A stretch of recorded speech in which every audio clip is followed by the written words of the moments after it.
Merhaba, hello everyone. Ben Merve. Dizide bugün Bir Başkadır'ı yabancı ismiyle Ethos'u konuşacağız.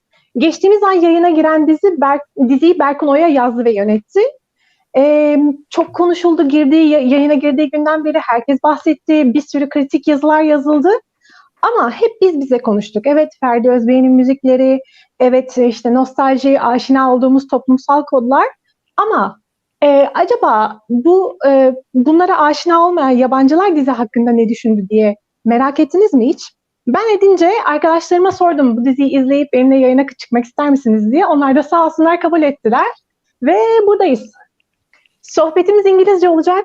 En kısa zamanda Türkçe altyazıları eklemeye çalışacağım. O zaman başlayalım. Hello everyone and welcome again. Thank you so much for being here. Thank you. I'm so glad to have you here and so excited to hear your opinion about this show. Would you like to briefly introduce yourselves before we start?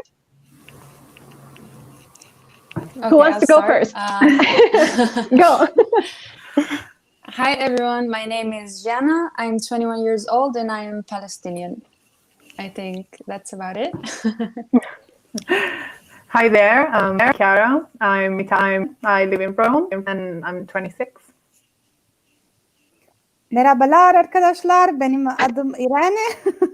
Ben İtalyanım, ben Roma'da yaşıyorum. Biraz Türkçe biliyorum ama bugün İngilizce daha iyi. I live in Rome and I'm a friend of Merv and I'm 43 years old. Hello, my name is Simon. I'm from Germany, but I live in Rome, and I'm 38 years old. But I'm young in my Netflix history. This is actually only the second Netflix series that I'm watching, so I'm a newbie. Yes, Simon is new in this, so he has a different viewpoint than us who are more experienced in this, right? Okay. Exactly. Could be. So, Ethos. Let me start with asking you, what was the most striking element in the show for you? A character, an event, a relationship, cinematography, or maybe nothing at all? What do you think? Yeah, I mean, for me, the cinematography was, it was amazing. The videographer was like shot some really amazing scenes from so many different points of views. Also the color, where you can see like when the scenes were at Miriam's house, they were like blue, they were cold, they were not warm at all, for instance. But when you like change to a scene where we're at Sinan's house or the parents of Perry, it was like the colors were really warm. So I think that also has a meaning behind it. Yeah, a secret message. And you, Chiara? Well, I loved it. Like just to be sure of that. But I particularly liked the cinematography. It kind of reminded me a bit of Wes Anderson kind of cinematography, like the zoom, then the shots, and it was amazing to me. But I definitely enjoyed the psychology of the characters, which is at the beginning it seems like to be very almost superficial, but basically starting from the half of the first episode, it really dives deep into the psychology of the characters. So I think that's absolutely wonderful how they did it. Yeah, I agree. And you, Simon? For me, very striking was the calmness, the tone, because it's very often you don't have any background sounds, you don't have any background music, you don't have any disturbing sounds. So the calmness of this was, I realized it maybe only after the first episode, but then it followed through all of them. That's right. How few sounds there are actually, and how concentrated it is on the actual happenings. And we kept seeing Mariam taking long walks in a like deserted places, right? Yes. It was Yes. it was striking. And also, I mean, there's nothing maybe happening in these walks, but even there is not even a sound. So it's totally calm. Yeah. Mm-hmm. Yeah. And you, Irene, what was the most interesting thing for you? Well, I agree with all of you, and I really love the atmosphere, especially when they show the rural areas of Turkey. I mean, it's really interesting also to see the contrast between the rural area and like a city. So even when the girl is going to the psychologist, I mean, there is a kind of prejudice at the beginning. I mean, from the psychologist's point of view, and it was a bit strange to me. I mean, because I mean, as a psychologist, she should, I mean, accept everybody and shouldn't have any prejudice. But in the end, it's very nice to see how it evolves and how she can accept and understand that actually everybody has the same feelings and, I mean, the same attitude to life. So I really love this. I mean, from the psychologist's point of view, actually. Yeah, what you said, prejudice is the like the biggest message in this series, I think. Like it was all based on the prejudice that different people from different social layers have against each other, and it tried to can we say resolve this, or moved into understanding each other. What did you think about this? Yeah, actually, that at the beginning, I mean, the psychologist who came from another society, I mean, she met this girl who, I mean, is covered and she's more religious and she doesn't understand, I mean, why is she like that? But in the end, she understands that there are other things behind the veil of the girl. And she starts understanding her. So yeah, I think it's that one, because I don't know in Turkey how it works, but I suppose that in a big city like Istanbul, for example, people who live in areas like Bağdat or more, let's say, Western style area of Istanbul, maybe they see people who live in a more like I wouldn't say like old-fashioned way, but in a more traditional way. They don't conservative, maybe conservative. Yeah, they maybe don't understand them really well, or they don't accept them very They're well. like two different worlds. Yeah, exactly. Yeah, They're like exactly. two different worlds. Exactly. Yeah, it's two Jiana, different worlds, almost different cities. exactly. Jiana, does this kind of like two different worlds or prejudice between like, I don't want to say castes, but it almost looks like a caste, no? Is that familiar for you? Have you ever seen that kind of a relationship before? I mean, yeah, but I live in Nazareth, and like when you go to the center versus when you go like further away, it's like a whole different world. It's not like the same. You don't see the same buildings. You don't see the same people. It's like, yeah, it's really different. So Yeah. it's What do you like really think? interesting to see. Yeah. And what about you, Chiara? Was that familiar for you, or? In a certain way, but not in my direct experience, maybe. But as Irene was saying, maybe through the memories of maybe my parents when they were young, or maybe my grandparents. So to be so detached in the same city, let's say, but being very detached from the center and the outskirts, let's say. So I was thinking that, and there was a lot of times while I was watching the series in which I kind of had to remind myself that it was like a contemporary setting, especially for example, in Mariam's scenes and Yasin's scenes. For example, there is a scene in which Mariam is watching the TV series in which Melissa stars in. And I was like, oh my gosh, she has a television. Oh, right, that's a contemporary setting. So that was really like that kind of moment. And but I found it very poetic in a way. This different, vibe to it, and the differentiation between them. I will get back to that, but I want to ask Simon the same question. Was that in any way familiar to you, this kind of prejudice? Well, my feeling goes pretty much into the direction of what Chiara was saying. It is kind of familiar, but not that intense, like maybe it is in Turkey. Of course, also in Germany, of course, city life is different than life in small villages. And so it is a bit familiar, but not in that intensity. And of course, also myself, I live differently now that I live in a very big city like Rome than I have lived in my small town in Germany. But yeah, not to that extent, let's say. Yeah, I understand. So, wait, what was I going to say about you?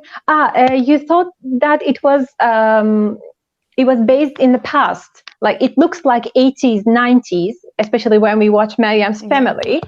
I'm thinking it was probably on purpose because how can I explain this? There had been a lot of immigration from the eastern sides of Turkey to big cities, especially to Istanbul, and just like Turkish people living in Germany. They immigrated, but the first generation found it very difficult to adapt to the city life. But then the next generations who grew up in the city are more adapted. But then sometimes we see them kind of living a bit differently. I think the purpose was to show that duality in the daily life. Yeah, and I think they just manage really well to do that, like to express that kind of duality. The message was very subtle, but still very clear, I think. And I think that this duality is even more evident in other countries rather than Turkey. Like the contrast that I see is more evident, like for example in Germany or in the Netherlands, because I also lived in Germany for a while. And in Turkey was a bit different. I mean, so it's also very interesting because I think that Turkey somehow is unique from that point of view. Like, for example, you take the metro, you go to some places outside, in the outskirts, and it seems to be in a complete different country. Then you go to Galata, and it's like some places like to be like in Paris or Spain. It can be Madrid or whatever. Whenever in Europe. So I don't know another city with such contrasts. A real bridge between the Western and the Eastern cultures. I agree. Which is, we always say, it's the richness of the Turkish culture, but also sometimes the biggest problem. So what about the characters? Like, which one was the best and the worst for you? Or let's say unnecessary, for example. Who wants to go first? Simon, are you ready? Quite. Okay. I'm thinking about especially who was unnecessary, and I think nobody was unnecessary there because he created this picture of the all very different characters. So, for example, maybe the actress didn't have that big part in the whole setting, but she represented a character that was very, very different from the thinking of all the others. And when I was thinking, with whom can I identify in all these series, with which character, I think it's a tendency that you have when you watch a series. It was very difficult for me in the beginning because the male characters are not very likable, at least not in the first episodes. True. So I clicked maybe very much with this actress, maybe also because from the culture where I'm coming from. So which actress you were talking about, Meryem? No, the one that I forgot the name. The one that is Psychiatrist. the one from the yoga studio. Actress. Yes. Sorry. man. I'm okay. I got you. Melissa, right? Yeah, thank you. Yes. Okay. You know, it's interesting, but I kind of found that I identify with Melissa too. The others were just a bit too extreme for me, you know.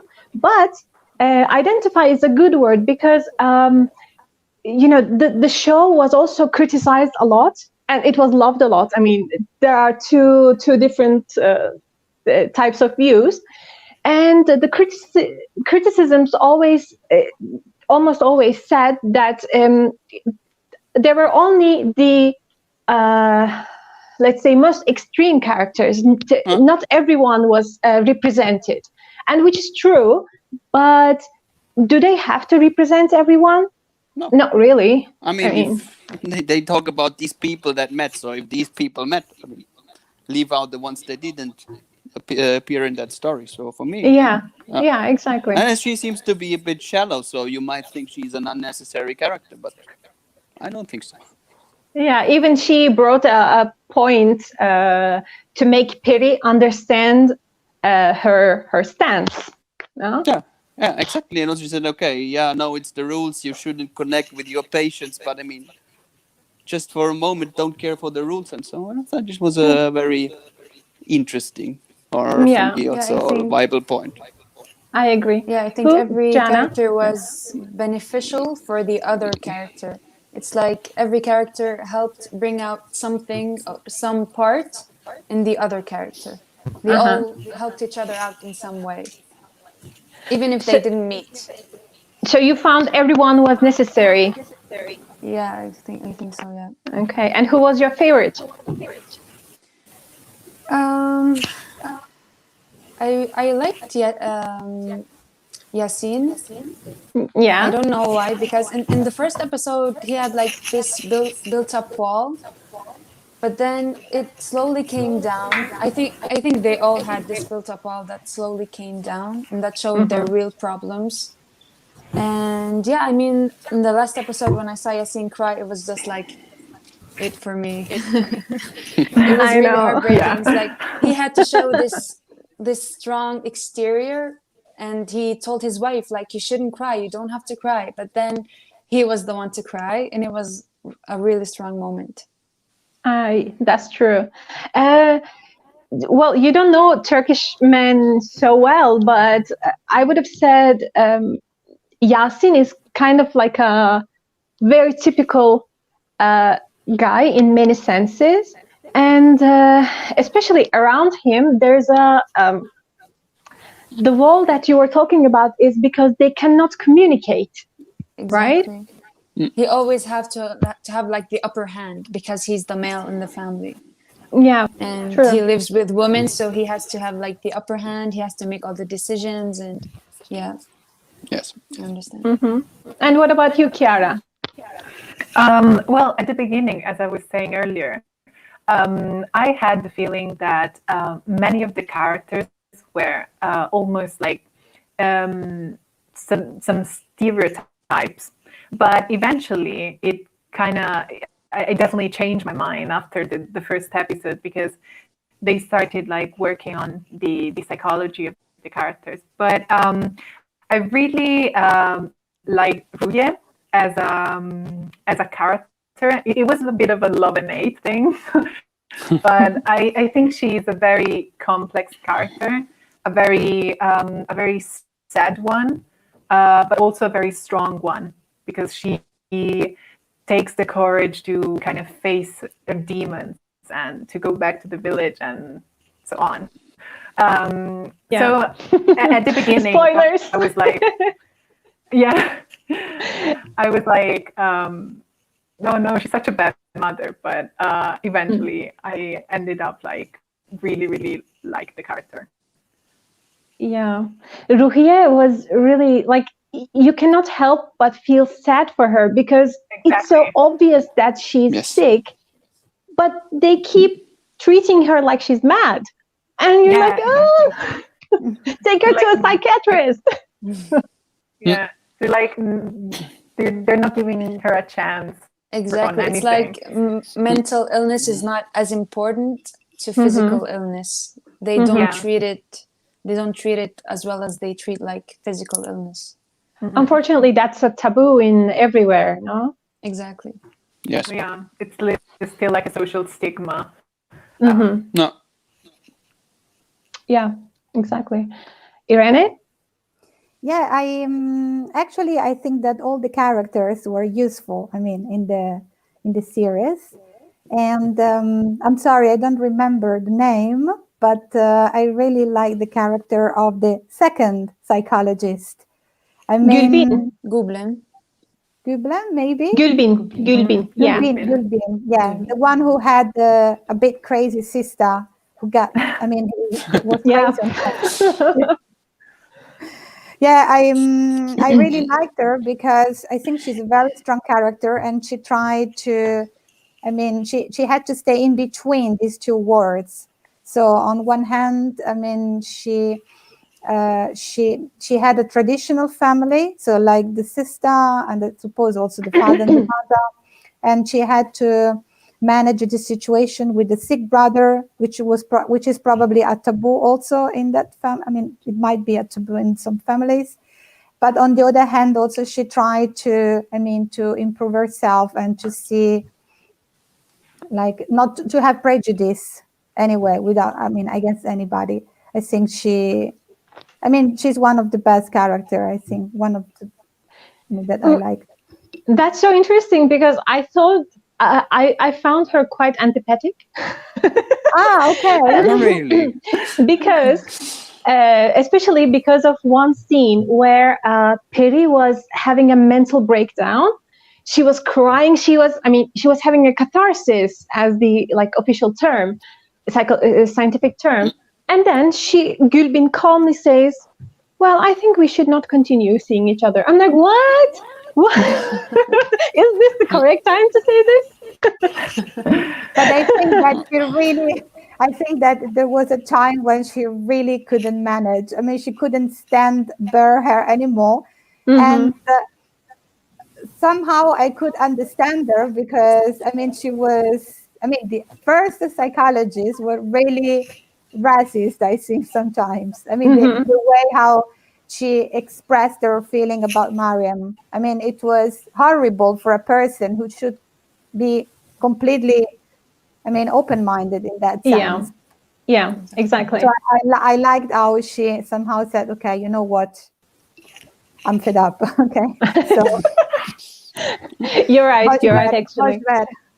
And Gülbin has a comment about Peri, and she says, like, she's talking about these shamans in Peru and etc. But she is the one who has she complains about the girl having a wheel on her head, but she is the one who's walking around with a what is it called? Yeah, it's like with Mariam a bag was over covering her head. Exactly. Yeah. It was like Mariam was covering her head, but Peri was covering like her mind, and it was really interesting. That sentence was. Yeah, totally. And how about Sinan? Because he's one of the only 4 male characters, and he's like, I don't know, such a strange man. What would you think about him? I kind of had some difficulties in understanding if it was like a positive character or a negative character, because it really seemed to me a very neutral one almost. Because at the beginning he's a bit of a Latin lover and so on, but eventually he kind of disclosed some of his personal experience with the mother and so on. So I'm still not entirely sure what I think about him, because it was a bit neutral. I agree. I think he was quite the personification of a modern man, like lost in the world, and he's only thinking about pleasures, but he's not satisfied. Exactly. Do you think so? Yeah, he looked very confused. But it's like he also ran away from his old life with his mom and his dad. that's why he lives alone. And when he came back to visit his mom, he was like really depressed, and it shows like he was running away from something. He was hiding some feelings. Some things were just undone, some situations. True. If there's ever a second season, we'll see maybe his story more and understand it. Well, given the popularity of the show, I'm sure there will be a second season. Let's hope. Yeah. Also because it's always like it shows that behind the appearance there is always something else. I mean, if he had the appearance of a successful, rich, handsome guy, actually inside he probably was sad, because I mean he can have money, he can have whatever he wants, but maybe something that he really desired, he couldn't get it. Mm-hmm. So Yeah, there right. is always Yes. something behind the appearance of a person. Exactly. What did you think about Hoca and his family? I was a bit surprised how much I could connect to the Hoca, because in the beginning I was entering when they were saying when Miriam was sent to the Hoca, you have to talk that you're seeing a psychiatrist. You have the feeling, okay, she will go there. He will say he's so conservative to say no, you absolutely cannot.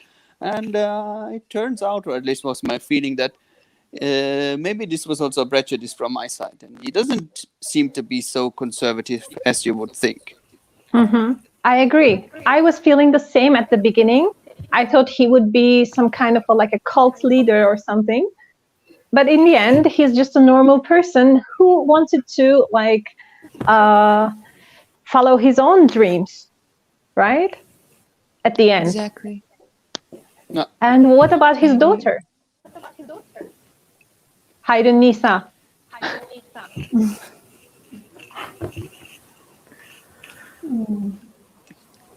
No one has an idea about her. No, difficult. We don't have any. I didn't like her very much. You didn't like her? Why not?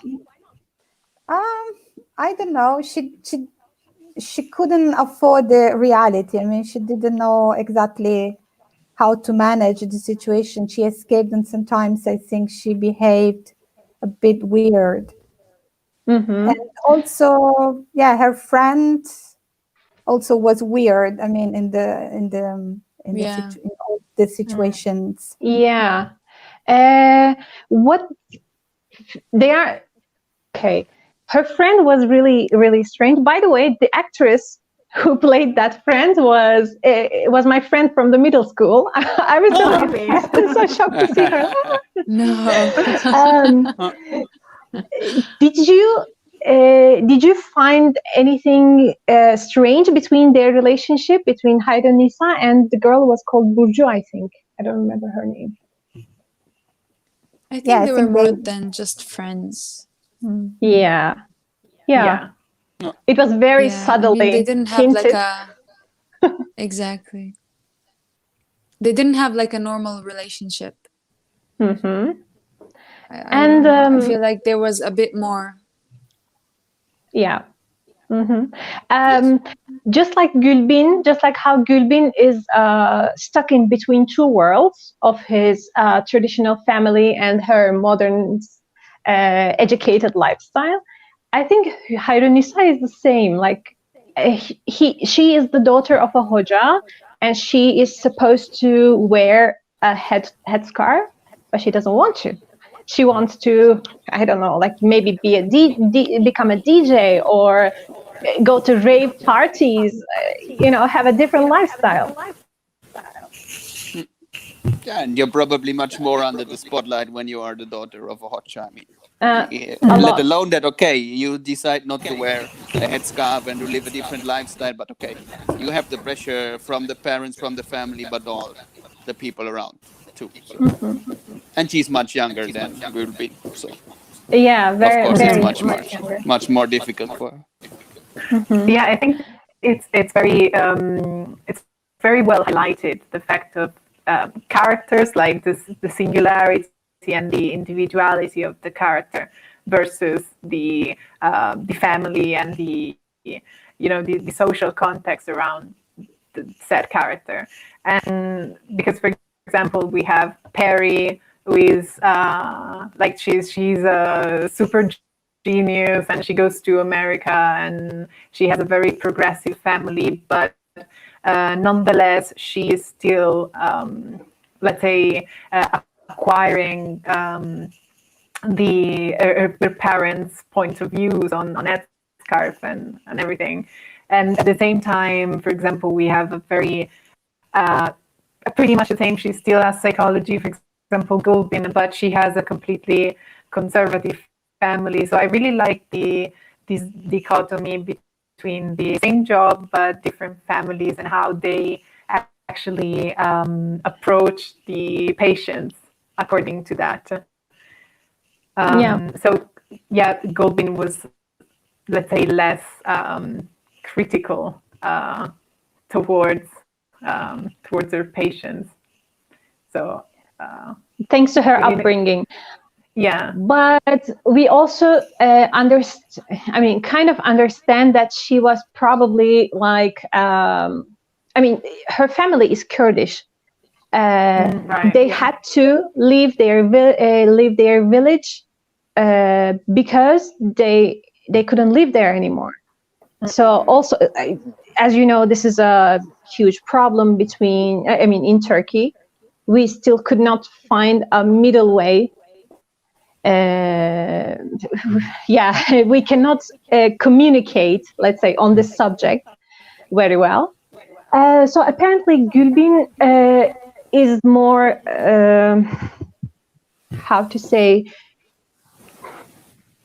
can we say this? She was in protesting against this. And on the contrary, her elder sister, she is rich. Actually, she's a new rich because she became rich in the last 10, 15 years, just like typical Erdogan supporter. In every way she behaves. So that's why they cannot, also politically, they cannot communicate very well, and they keep fighting. And we didn't talk about Meryem. Fair point. She is the girl. She's very genuine. She's really genuine person.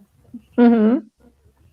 And she never, even she couldn't understand how, for example, this psychologist treated her. She was very innocent all the time from the very beginning. She didn't understand that actually she had a prejudice towards her. She's so pure. It's like the name itself, Meryem, is like Virgin Mary, which is like pure. I think the name, like the director named her Meryem, like it's not a coincidence, because she's really pure. She doesn't understand what's going on, like if like the doctor is deceiving her or not. If she just thinks that they're having a regular conversation, and like she's becoming her friend. But then when Perry says, like, of course that's my job, then she's taken aback. Exactly. It's really her job. Like, she's not my friend. But at the same time, Meryem is quite smart. Like, sometimes she gets, for example, there's one scene that has become quite popular. She says, "Oh, so you talk and finally get to the same point to make me talk about this." You know? Exactly. Yeah.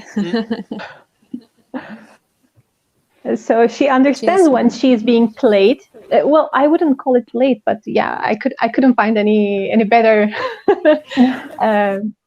word. Okay, who else? Or maybe let me ask you, how did this show change your opinion about Turkey? What were you expecting, and was it any different to what you were expecting, or was it just like you were thinking how it would be? Good question. Yes. Yeah, it's a big question. Let's take notes. That's a tough one. See you in 5 minutes. I think more or less it's like I thought before. My experience, because I went to Turkey so many times, and I lived in Istanbul as well for a short time. So it's something that actually, I thought it was like that. Okay. So it didn't surprise you? Not really. Okay. I'm the opposite, on the opposite side of Irene, because I've never been to Turkey.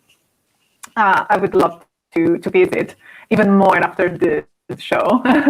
But yeah, I was honestly a bit surprised about the strong differentiation between the metropolis and the outskirts. I mean, I knew it was like that, but I didn't I didn't realize it was at this extent.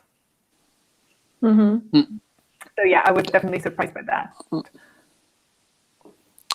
I have never been to Turkey, so my knowledge about Turkish culture and Turkish people is mostly from Germany. So we have a big Turkish community, and already there you see that there's more conservative, more religious people, and also, let's say, very Western people.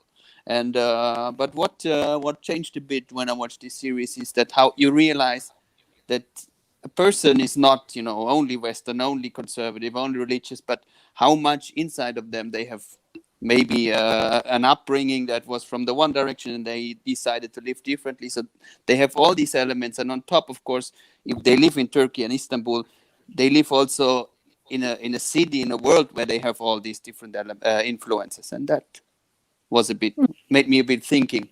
I didn't perceive this so much about Turkey so far, because obviously when you live in Germany, you live in the Western world. You don't have these strong influences from Islam or from these very, very conservative upbringings. Yep. Jiana? Personally, I was not that surprised. I've never been to Turkey, but I think the Turkish culture is a lot similar to the Arab culture. And I think at some point, like these things, I didn't like live these situations, but I saw similar situations that happened around me. But what struck me the most is like the whole show was like in the same country, same city, same like social circle, but all of them had like different lives. And that was really interesting to me. Yeah. 10, 12 people living in the same city, but 10, 12 different lifestyles. And at some point they all met. Yeah.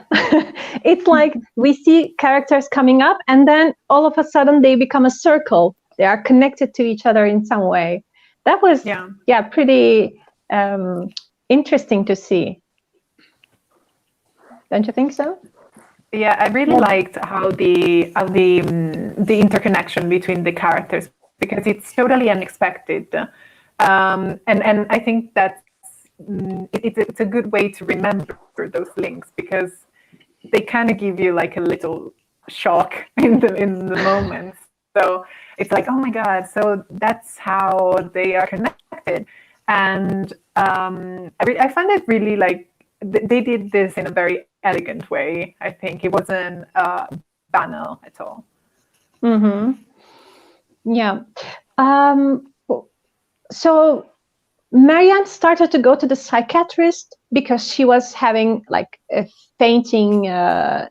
She kept fainting a few times. And why do you think? Obviously, it wasn't pathological. It was something else. So why do you think it happened, and how was it resolved until she found the box and then fainted again after a year? I think when she's too excited about something, maybe she had this problem. So it's more correlated to something like personal. Like maybe she loved that guy at the beginning. I mean, the owner of the house where she went there to clean. Yeah, so, Sinan. And so every time, I mean, she had a kind of big emotion. So maybe these big emotions created in her something like fainting, or I don't know.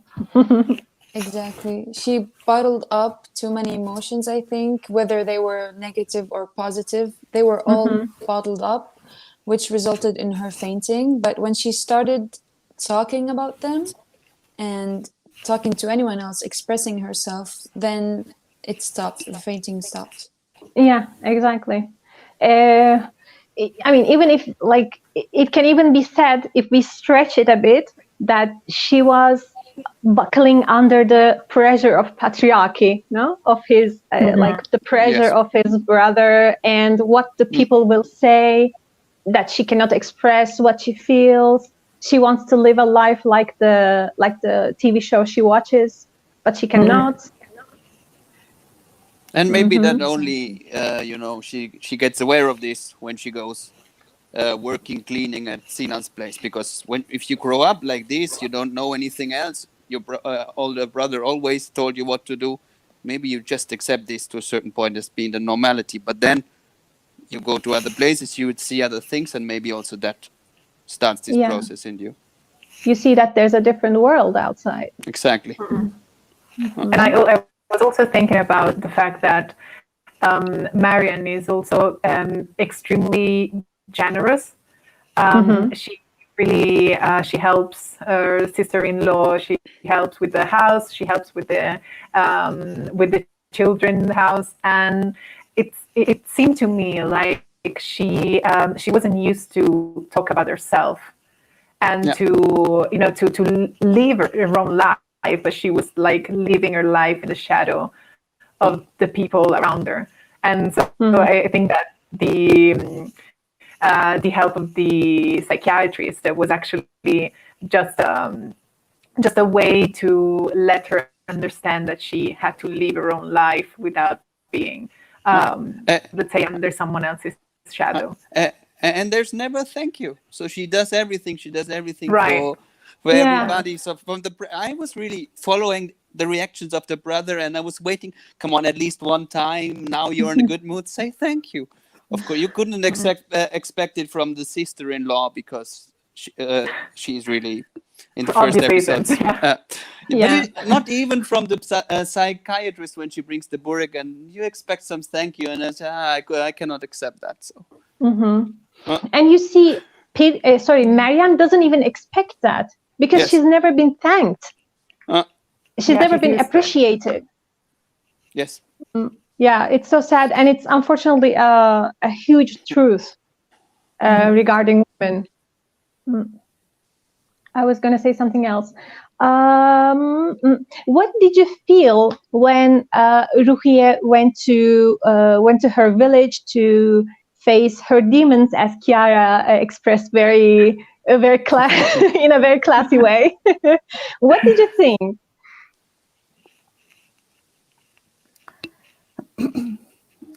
I felt sorry for the woman who got married with the demon. Yeah, with the demon. That's right, and unfortunately, that's a common thing too, which is horrible, but it happens. Yeah, I felt like I feel that they're very sad characters. I mean, in the movie and in their life, and I mean, they just decided to stay together because they didn't have any other options. So it was a bit sad to see this situation. Were you surprised to see that Yasin went to the village and beat the guy? Not really. No. That's totally his character. That's true. I mean, it was also like a former military. So I was expecting that even more. In that, but in general, I found like the talk between Ruhiye and the guy extremely like Yasin. Powerful. No, Yasin. The demon. Demon, yeah. It was like like extremely powerful, especially when she said, he says like, yeah, we were kids, blah blah blah, and she said like, we were kids, you weren't, and that like struck me. And she so just moves much on. because- Yeah, and exactly. just walks away in the end. I mean, she could have done whatever with him. Exactly. and that was she's probably one healed. of the strongest scenes. Yeah, exactly. It was very, and That also was so very brave of her. picturesque. They were, Exactly. sorry? That was so brave of her. And to think that, like, why didn't she go back to the village before? Mhm. Like, all this time she spent like 10 years depressed, but then after Yeah. 10 years she thought to herself like, that's it. I have to go there. I have to like face the fear or the trauma Yeah. because I want to come back to my family. She feels like she lost herself, her family. She doesn't have a life anymore when she's depressed. Yeah. So that was a brave thing to do. Brave and not an easy conclusion to arrive to. Like, you're suffering, you cannot get out of the bed, and you don't know what to do. You're lost. And it's cool that she finally get to that solution. Yeah, Yes. nobody can I mean, nobody could understand her. I mean, even Mariam, I mean, she's very nice and everything, but even she couldn't understand her. So I was very surprised. Like, there was a scene when she started crying and Mariam came and she said, you know what, now I understand my brother. I mean, I'm sorry for my brother. I said, how can she think something like that? I mean, it's evident that the brother is so, like, Close-minded? close-minded, yes, the right word. Because they only have sympathy for her. They didn't go through what she went through. Exactly. So it's like, yeah, poor her, and that's it. They expected her to like just forget about it and change, but it's not that easy. True. Okay, as a last note, I want to ask you, okay, I already asked you how it changed or how it surprised your views about Turkey, but I'm sure you've heard it many times before about Turkey in the media, in everywhere, that Turkey is a mix of East and West, seculars and conservatives, religion and Westernism, etc. After watching the show, did you was it a bit more clear for you this duality in the culture?